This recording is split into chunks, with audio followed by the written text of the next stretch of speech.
santai. Gimana nih kabarnya kawan-kawanku semuanya? Pernah nggak sih kalian mencium aroma manis yang khas, lembut tapi menyengat sedikit? Langsung bayangkan.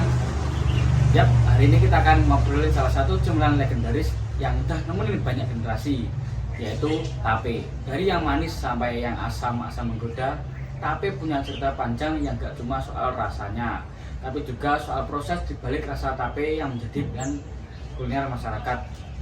Kita hari ini akan mengulik dari caranya, bahannya, faktor berhasilnya, faktor gagalnya, langkah-langkahnya, manfaatnya, dan sampai jadi tape singkong itu sendiri. Yuk kita mulai. Sebelumnya, perkenalkan, nama saya Akmal Valda Ananta, Narapsen 4, dan saya tidak sendiri.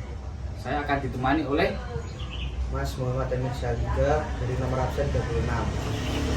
sebelumnya Mas Emir. Kalau dikaitkan dengan makanan seperti tape singkong itu sendiri, bagaimana sih bioteknologi berperan pada tape itu sendiri? Bioteknologi khususnya di fermentasi memainkan peran penting dalam pembuatan tape. Mikroorganisme seperti jamur dan bakteri mengubah pati singkong menjadi gula sederhana. Lalu gula itu diubah menjadi alkohol dan senyawa lain yang memberikan rasa dan aroma khas pada tape. Wah, gitu teman-teman. Kalau saya sendiri mau membuat tape itu sendiri, apa sih bahan-bahannya yang akan disiapkan atau yang diperlukan? Tentunya singkong sama yang penting ragi ya. Singkong itu sebagai bahan dasar buat membuat tape, sedangkan ragi sendiri berperan sebagai agen fermentasinya.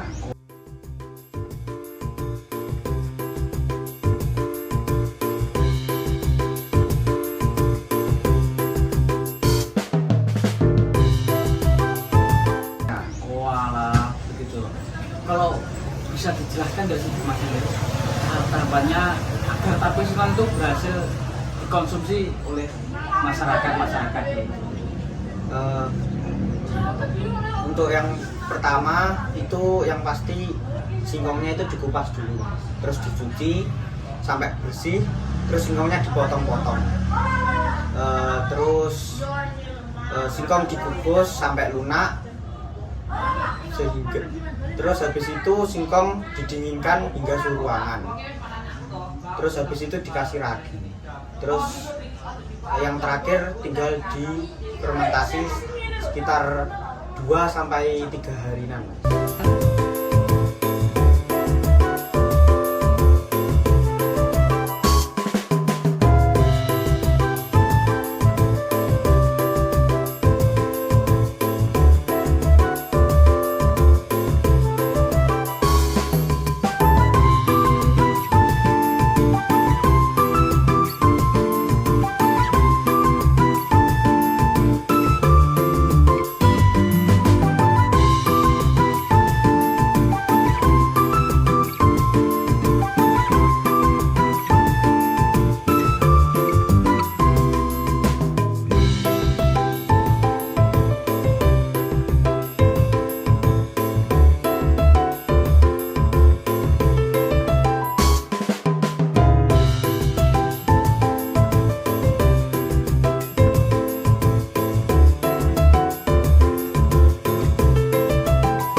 Tadi kan sudah bahannya, terus langkah-langkahnya. Nah, saya akan tanya lagi nih Mas Emir, supaya tape yang saya beli itu bisa berhasil, nah, tidak gagal. Apa saja sih faktornya agar tape itu berhasil, dan apa saja sih faktornya agar tidak gagal? Sebelumnya masnya sudah pernah buat tape itu sendiri? sudah, tapi yang saya buat kan tape ketan.